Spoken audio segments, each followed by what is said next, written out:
La parole est à Madame Virginie Duby-Muller. Ma question s'adresse à Madame le ministre de l'Éducation nationale, de l'enseignement supérieur et de la recherche et porte sur la très controversée réforme des collèges.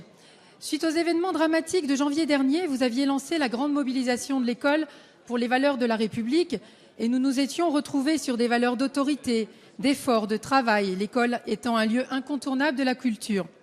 Mais depuis le 11 mars et votre présentation au Conseil des ministres de votre projet de réforme des collèges pour 2016, rien ne va plus. Même le docile Conseil supérieur de l'éducation l'a approuvé le 10 avril et même si vous avez essayé d'effectuer des aménagements à la marge, de nombreuses contestations s'expriment. Les professeurs de lettres anciennes dénoncent la mort du latin et du grec, discipline structurante pour l'esprit de nos collégiens et vecteur de valeurs humanistes pour les citoyens de demain. Les professeurs d'allemand se désespèrent de la chute de l'apprentissage de cette langue et de la disparition des classes bilingues européennes, alors même qu'il nous faut renforcer nos liens avec l'Allemagne. Vous n'avez même pas réussi à rassurer notre collègue Pierre-Yves Le Borgne, qui, en tant que président du groupe d'amitié France-Allemagne, mobilise les députés de tous bords devant le danger immédiat des dispositions de la réforme et l'urgence de la faire évoluer.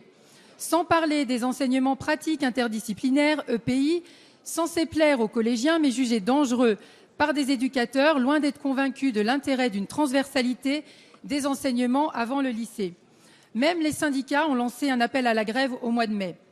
Quant à nous, même si nous partageons votre diagnostic, considérant le collège comme, je cite, « maillon faible du système éducatif », nous ne pouvons nous taire devant ce projet de réforme inadapté et lourd de conséquences. Madame le ministre, errare humanum est, perseverare diabolicum. Alors, la parole est à Madame Najat Vallaud-Belkacem, ministre de l'Éducation nationale, de l'enseignement supérieur et de la recherche. Et ça ne va pas être du latin. Merci Monsieur le Président, Mesdames et Messieurs les députés, Madame la députée Duby-Muller, je me réjouis d'entendre que vous partagez notre constat. Si vous me le permettez, moi je préfère aller au-delà des constats et agir. Donc agissons pour réformer ce collège dont on dit depuis des décennies qu'il ne fait pas suffisamment réussir nos enfants. Agissons pour leur offrir des pratiques pédagogiques qui permettent à chacun de ces collégiens, et pas aux 20% de plus favorisés, à chacun de ces collégiens de s'approprier les connaissances fondamentales dont ils auront besoin pour se construire une vie. Agissons pour permettre à chacun de ces collégiens d'être accompagnés individuellement, de façon personnalisée, pour apprendre à travailler, pour consolider leurs apprentissages, pour avoir du travail en collectif, en groupe, et pour leur permettre tout simplement de réussir leurs apprentissages. Accompagnons ces collégiens pour avoir accès à une seconde langue vivante dès la classe de 5e plutôt que d'attendre la classe de 4e. C'est l'objet de la réforme que nous avons proposée.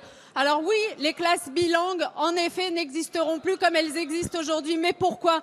Parce qu'au lieu que seulement 10%, comme c'est le cas aujourd'hui, des élèves puissent commencer plus tôt leur deuxième langue vivante, c'est 100% des collégiens qui commenceront dès la classe de 5e leur deuxième langue vivante. Est-ce que cela porte atteinte à l'allemand, puisque vous l'avez évoqué? Non, aucunement. Nous avons aujourd'hui 485 000 collégiens qui apprennent l'allemand. Au bas mot, à la rentrée 2016, grâce à cette réforme, ils seront 500 000 au bas mot, car nous escomptons bien évidemment les augmenter. Pourquoi ?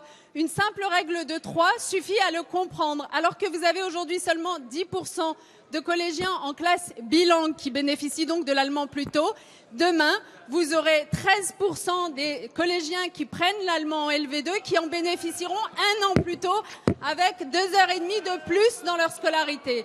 Voilà pour l'allemand. Sur le latin, j'ai répondu hier. Madame Duby-Muller, suivez-nous dans cette belle réforme.